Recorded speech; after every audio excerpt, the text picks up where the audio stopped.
রূপনগর নামে একটি গ্রামে মোহন ও তার স্ত্রী বাস করত। মোহনের একটি জমি ও একটি পুকুর ছিল। সে পুকুরে মোহন মাছ চাষ করত। সেই মাছ বাজারে বিক্রি করে তাদের সংসার চলতো। হ্যাঁ গো, আমি পুকুর থেকে থালা বাসনগুলো ধুয়ে আনছি, আবার রান্না করতে হবে। ঠিক আছে, যাও তবে। এরপর মোহনের স্ত্রী পুকুর পাড়ে গেল আর থালা বাসন ধুয়ে বাড়িতে এলো। হ্যাঁ গো, পুকুরের মাছগুলো বেশ বড় হয়েছে। এবার মাছগুলো তুলে বাজারে বিক্রি করো, আবার পুকুরে কিছু ইলিশ মাছ ছেড়ে দিও। তুমি একদম ঠিক কথাই বলেছ। ইলিশ মাছ ছাড়লে ভালোই হবে। যাই, জালটা নিয়ে পুকুরে যাই।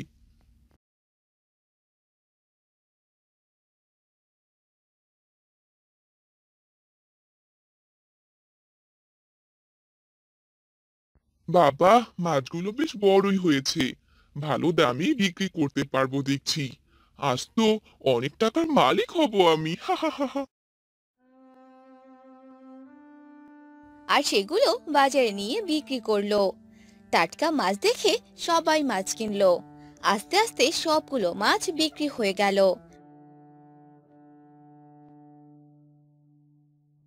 তারপর মোহন টাকা নিয়ে বাড়িতে চলে এলো। গিন্নি, ও গিন্নি, কোথায় গেলে? তাড়াতাড়ি দেখে যাও। আরে কি হলো গো, এভাবে ডাকছো কেন? কি হয়েছে শুনি? আরে, এই দেখো কতগুলো টাকা। এবার মাছ বিক্রি করে ভালোই টাকা পেলাম। তা তো ভালোই হলো। তবে এবার যে পুকুরে ইলিশ মাছ ছাড়ার কথা বললাম, সেটার কি করলে শুনি? মাছ কি ছাড়বে না? আরে কি বলো, মাছ কেন ছাড়বো না? কাল সকালেই পুকুরে ইলিশের পোনা ছেড়ে দিয়ে আসবো। এরপর দেখবে কতগুলো মাছ হয়। আমরা তো ধনী হয়ে যাব গিন্নি। হ্যাঁ গো, সেটা পরে দেখা যাবে। এখন এসো তো, খাবার দিচ্ছি, খেয়ে নাও।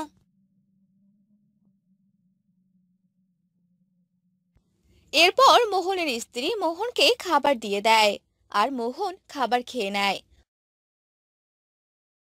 পরদিন সকালে আর সেখানে ইলিশের পোনা ছেড়ে দেয় আর বাড়িতে চলে আসে। আর এভাবেই অনেকদিন কেটে যায়। আরে, আমি বরং এখানে আমার কাপড়গুলো ধুয়ে নেই। ওই অত দূরে পুকুরটাতে আর যেতে ইচ্ছে করছে না। এই বয়সে আর হাঁটতেও পারি না। সেই বুড়ি মোহনের পুকুর পাড়ে আসে আর সেখান থেকে কাপড়গুলো ধুয়ে বাড়িতে চলে যায়। এভাবে প্রতিদিন সেই বুড়ি পুকুর পাড়ে কাপড় ধুতে আসতো। আর একদিন মোহন সেই বুড়িকে দেখে ফেলে। আরে আরে, এই বুড়িমা, আপনি কি করছেন এখানে, হ্যাঁ? তেমন কিছু না রে বাবা, শুধু এই কাপড়গুলোই ধুচ্ছিলাম। কি বলছেন আপনি এগুলো? আমার পুকুরে ধুয়েছেন? সর্বনাশ হয়ে গেছে। আমার মাছগুলো বুঝি মরে গেল। তাড়াতাড়ি এখান থেকে চলে যান, চলে যান বলছি। আর কখনো আমার পুকুরে এসব নিয়ে আসবেন না। এসব তুমি কি বলছো বাবা? আমি তো শুধু আমার কাপড়গুলোই ধুয়েছিলাম। না, আপনি এ কাজ একদম ঠিক করেননি। আপনি আর কোনো দিন এখানে আসবেন না। মোহন এভাবে সেই বুড়ি মহিলাটিকে অপমান করে। এসব শুনে বুড়িটি অনেক কষ্ট পায় আর বলে, তোমার কখনোই ভালো হবে না, আর এই পুকুরের মাছ মারা যাবে। কখনোই এই পুকুরের মাছ তুমি বিক্রি করতে পারবে না। আজ থেকে এটা একটি অভিশপ্ত পুকুর। আরে যান তো, যান এখান থেকে। আপনার এসব কথাতে আমার কোনো কিছুই হবে না।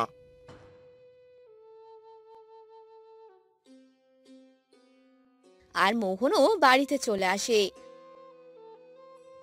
আর মোহন তার বউকে সব কথা বলে দেয়। কি সব বলছো তুমি? ওই বুড়ি তো আমাদের অভিশাপ দিয়ে গেছে। এবার কি হবে?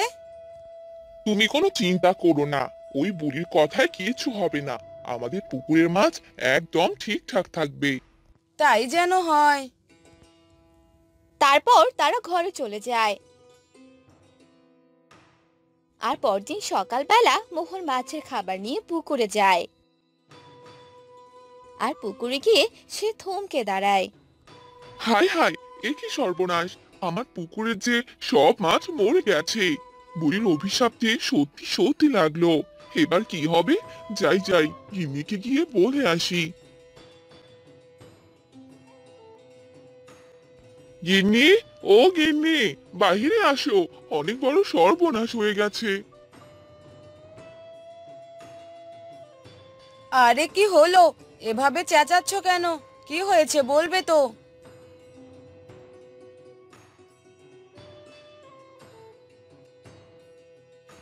এরপর মোহন তার স্ত্রীকে নিয়ে পুকুরে আসে।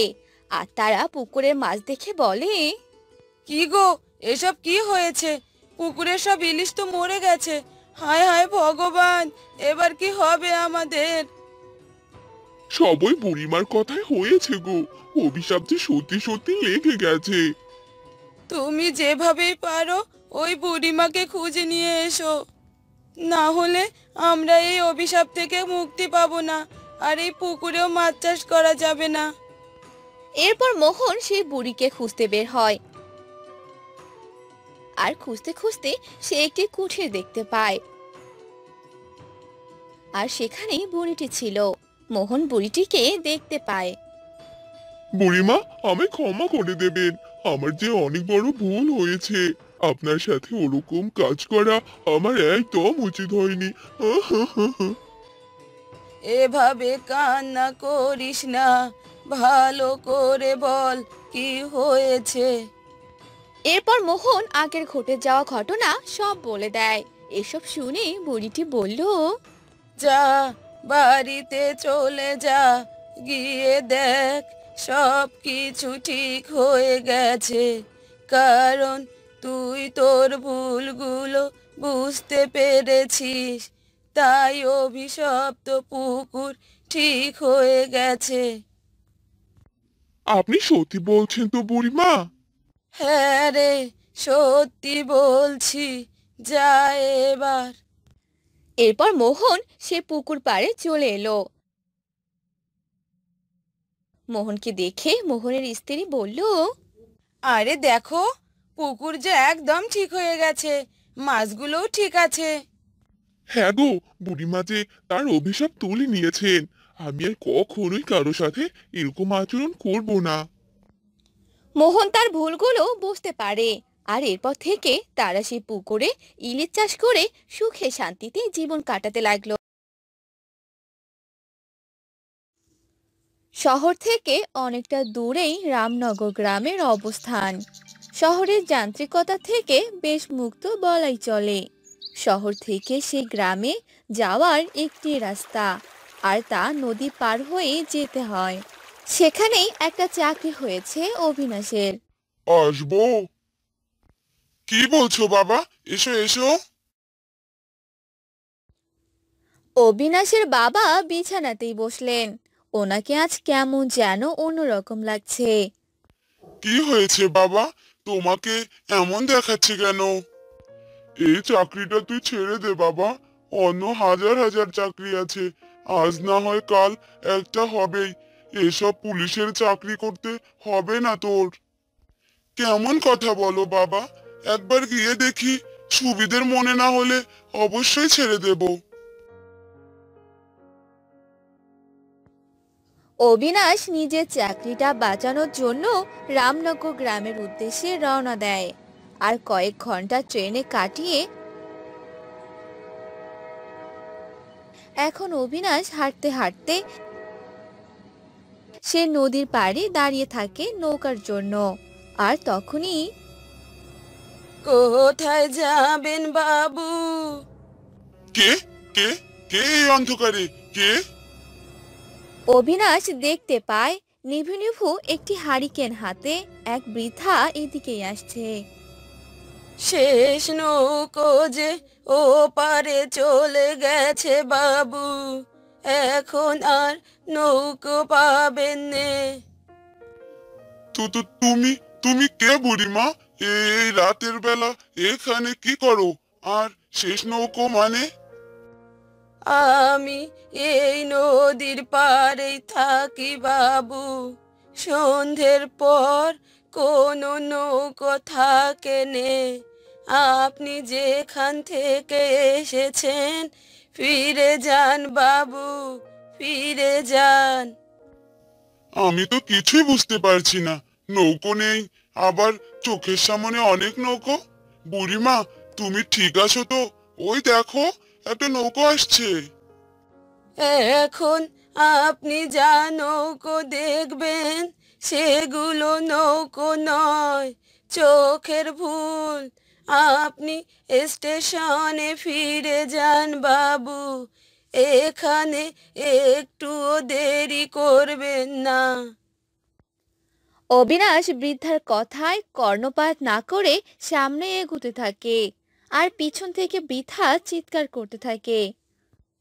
যাবেন নে বাবু, যাবেন নে। সাত পাঁচ না ভেবেই নদীর দিকে এগুতে থাকে অবিনাশ। ঠিক এমন সময়ই নদীর পানিতে কিসের যেন একটা শব্দ কানে আসে অবিনাশের।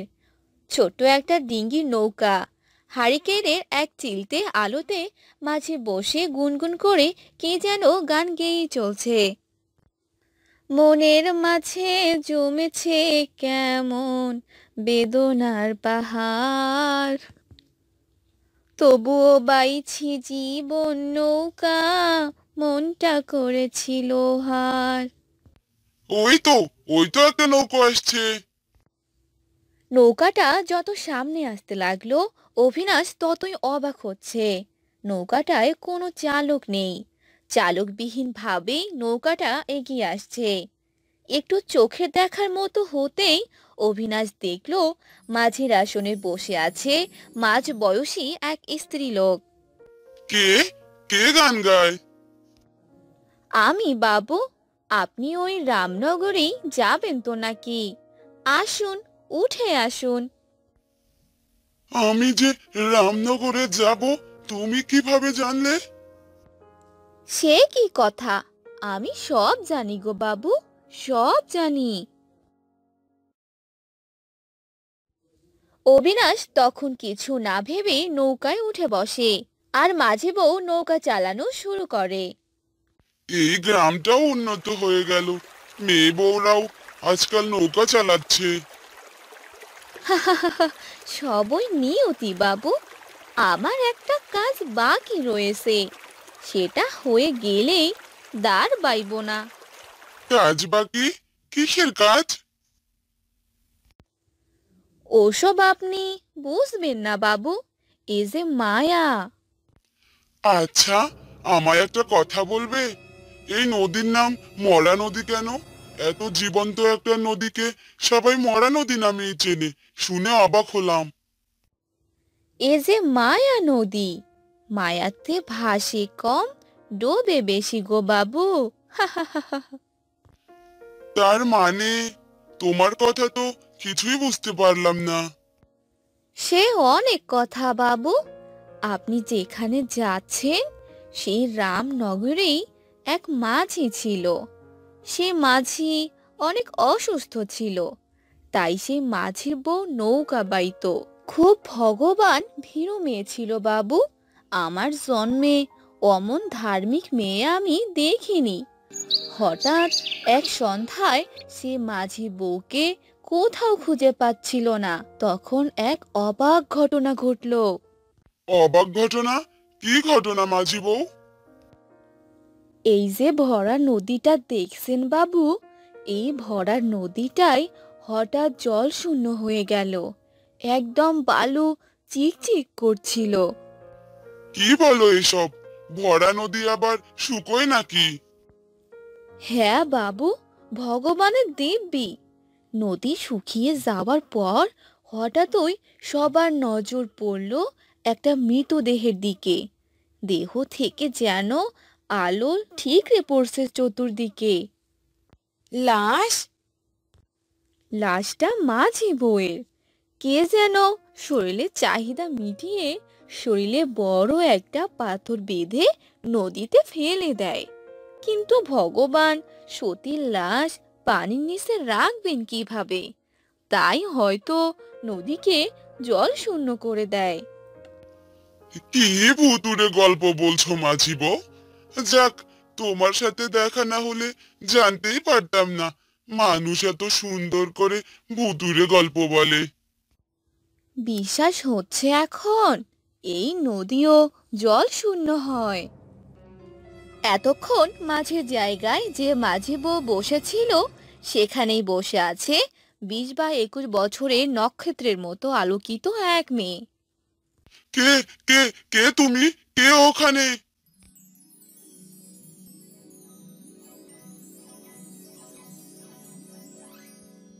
আমি সেই মাঝি বউ, যার কথা এতক্ষণ তুই বিশ্বাস করছিলি না। নৌকা থেকে নামার জন্য অভিনাশ প্রাণপণ চেষ্টা করছে।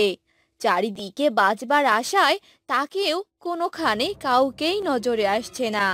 চারিদিক জুড়ে শুধু বালি আর ধুধু বালি।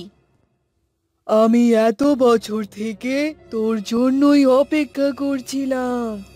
আজ সেই অপেক্ষার পালা পূর্ণ হলো। আমি তো তোমার কোনো ক্ষতি করিনি, তাহলে আমার অপেক্ষা কেন করছো শুনি? তুই সেই পুরনো বাড়িতেই উঠতে যাচ্ছিস, যেখানে ফণি ছিল। ফণি? কে ফণি? আমি এই নামের কাউকে চিনি না। আমাকে যে হত্যা করেছে, যার জন্য এখনো আমি অতৃপ্ত হয়ে এই নদীতে ঘুরছি। সেসব আমি কিছু জানি না। আমাকে ছেড়ে দাও, আমি বাড়ি ফিরে যাব। ছেড়ে দাও আমাকে। ভয় পাচ্ছিস কেন রে অভিনাশ? শোন, তোর কোনো ক্ষতি করব না। কয়েকটা কথা বলার জন্যই এত বছরের অপেক্ষা। কিন্তু সারা পৃথিবীতে এত মানুষ থাকতে আমাকেই কেন তোমার কথা বলতে হবে? ভয় পাস নে, আমার কথা শোন।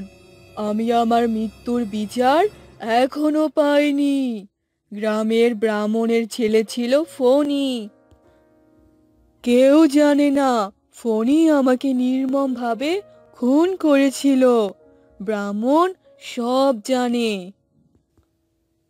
তুই ওই গ্রামের নতুন পুলিশ অফিসার। একমাত্র তুই পারবি আমার হত্যার বিচার করতে। তুমি কিভাবে জানো আমি আমি আমি ওই গ্রামের নতুন পুলিশ অফিসার? সব জানি, মনে রাখবি। আমার যে হাল হয়েছিল এমন যেন কারো না হয়। তোর কেউ কোনো ক্ষতি করতে পারবে না। ভগবান তোর পাশে থাকবে, কিন্তু এক বিন্দু আপোস করবি না। মনে রাখবি, আমার এই কথাটা যতদিন তুই পালন করবি ততদিন এই নদী শুকাবে না। কেউ হঠাৎ জলে ডুবেও মরবে না। মনে রাখিস, নইলে তোকে সহ সকলকে ডুবিয়ে নইলে তোকে সহ সকলকে ডুবিয়ে দিব মুহূর্তেই। হঠাৎ ওই শুকনো নদী আবার জলে ভরে উঠল, আর মাঝি বউ অদৃশ্য হয়ে গেল। মাঝি ছাড়াই নৌকা ভেসে ভেসে পাড়ে পৌঁছে দিল অভিনাশকে। তখন মধ্যরাত। নৌকা থেকে নেমে একবার পেছনে ফিরে তাকিয়ে দেখবার চেষ্টা করলো অভিনাশ।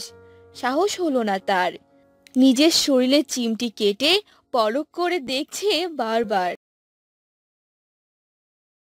কৃষ্ণনগর নামে একটি গ্রামে বাস করত গৌরী। সে তার মেয়েকে নিয়ে থাকতো। তার মেয়ে ছিল অনেক ছোট। গৌরীর একটি ছোট জমি ছিল। গৌরী সেখানে চাষাবাদ করত। গৌরীর স্বামী অনেক অসুস্থ ছিল, তাই সব কাজ গৌরী একাই করত। একদিন গৌরী তার জমিতে গেল। এবার প্রথম ধান চাষ করলাম, কিন্তু জমিতে তো কোনো পানি দেখছি না। মোড়ল মশাইয়ের বাড়িতে যাই, জমিতে পানি দেওয়ার কথাটা বলে আসি।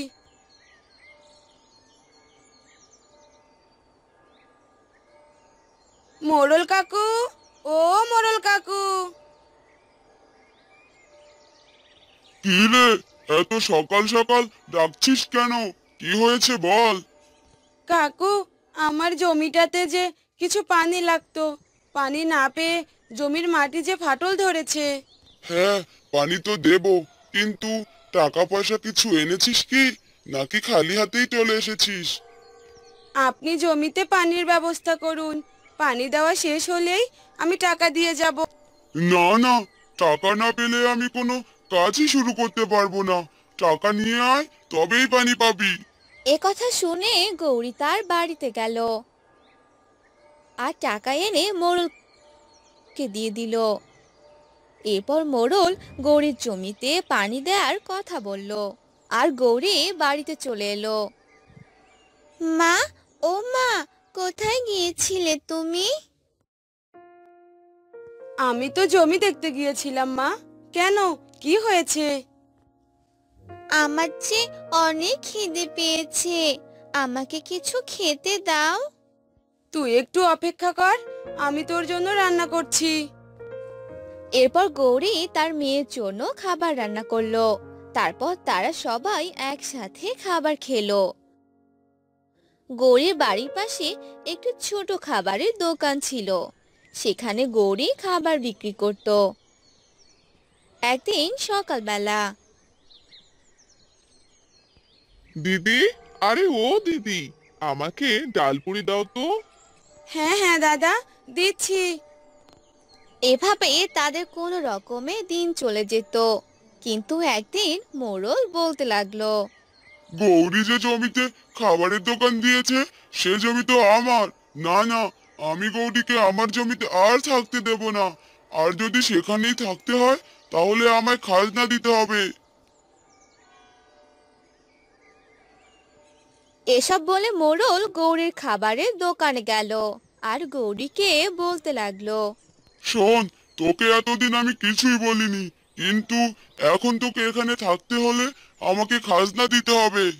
কিন্তু মোড়ল কাকা, আমি যে কটা টাকা পাই সেটা দিয়ে আমার সংসার চালানো খুব কষ্ট হয়ে পড়ে। আপনাকে খাজনা দেব কি করে? না না, আমি এত কথা শুনতে চাই না। খাজনা দিতে না পারলে এখান থেকে দোকান উঠিয়ে নিয়ে যা। এসব কথা শুনে গৌরীর আর কিছুই করার থাকে না। গৌরী সেখান থেকে দোকান উঠিয়ে নেয় আর উদাস হয়ে বাড়িতে চলে যায়।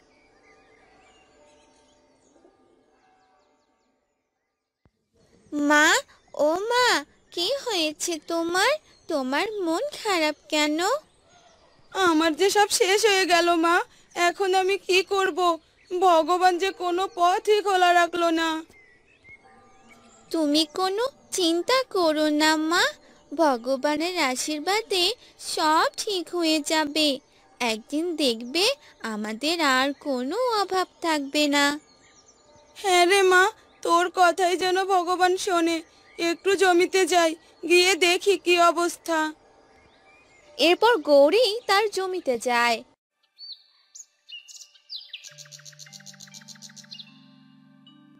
আর গিয়ে দেখে সব গাছ নষ্ট হয়েছে, কারণ জমিতে কোনো পানি ছিল না আর কোনো সার না দেওয়ার কারণে এমনটা হয়েছে। হায় হায়, এ আমার কি ক্ষতি হয়ে গেল! মোড়ল তাহলে আমার টাকাগুলো নিয়েছে, জমিতে যে কোনো পানিই দেয়নি। হে ভগবান, তুমি তার বিচার করো। এসব বলে গৌরী কান্না করতে থাকে। তখনই তাদের দেবদূত সেখানে হাজির হয় আর গৌরীকে বলতে থাকে, মা, তুই এভাবে কান্না করিস না।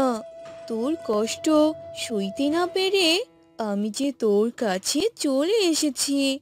এবার কান্না বন্ধ কর। মা, তুমি এসেছো মা? হ্যাঁ মা, তোর কান্না যে আমি আর সইতে পারলাম না, তাই তো চলে এলাম। এখন তোর কোনো দুঃখ কষ্ট থাকবে না। এরপর সে দেবদূত গৌরীর পুরো জমিতে তরমুজের চাষ করে দেয়। সেই তরমুজগুলো দেখতে ছিল লাল রঙের। এরকম লাল তরমুজ গৌরী এই প্রথমবার দেখেছিল। এসব দেখে গৌরী অবাক হয়ে গেল। তরমুজ? হ্যাঁ, এগুলো হলো লাল তরমুজ। এগুলো খেতে অনেক সুস্বাদু।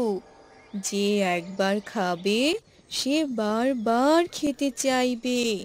আর এই তরমুজ কখনো শেষ হবে না। আমি এবার যাই রে মা, তুই ভালো থাকিস। এ কথা বলে দেবদূত সেখান থেকে চলে গেল। অন্যদিকে দেবদূত মোড়লের কিছু জমির ফসল নষ্ট করে দিল, যেন মোড়ল তার ভুলগুলো বুঝতে পারে। আমার জমির একই অবস্থা, অন্যের ক্ষতি করতে গিয়ে আমার যে নিজেরই ক্ষতি হয়ে গেল। না না, এ কাজ আর কখনো করা যাবে না। অন্যদিকে গৌরী লাল তরমুজের দোকান দিয়ে দিল, আর সেগুলো তরমুজ বিক্রি করতে লাগলো। আর সে লাল তরমুজ সবাই কিনতে লাগলো, আর সেগুলো বিক্রি করে গৌরী তার স্বামীর চিকিৎসা করালো। আস্তে আস্তে গৌরী ধনী হতে লাগলো। গৌরীর লাল তরমুজের কথা সবখানে ছড়িয়ে পড়লো। দূর দূরান্ত থেকে সবাই এসে লাল তরমুজ কিনতো। আর একদিন গৌরী তার মেয়েকে বলতে লাগলো, তুই সেদিন ঠিক কথাই বলেছিলি মা, ভগবানের আশীর্বাদে সব ঠিক হয়ে যাবে। আর দেখ, সব ঠিক হয়েও গেছে। এখন এখন আর আমাদের কোনো অভাব নেই। দেখেছো মা, ভগবান চাইলে সব কিছুই করতে পারে। এরপর থেকে গৌরী লাল তরমুজের মাধ্যমে তার নতুন এক জীবন ফিরে পেল। আর সে তার পরিবার নিয়ে সুখে শান্তিতে থাকতে লাগলো।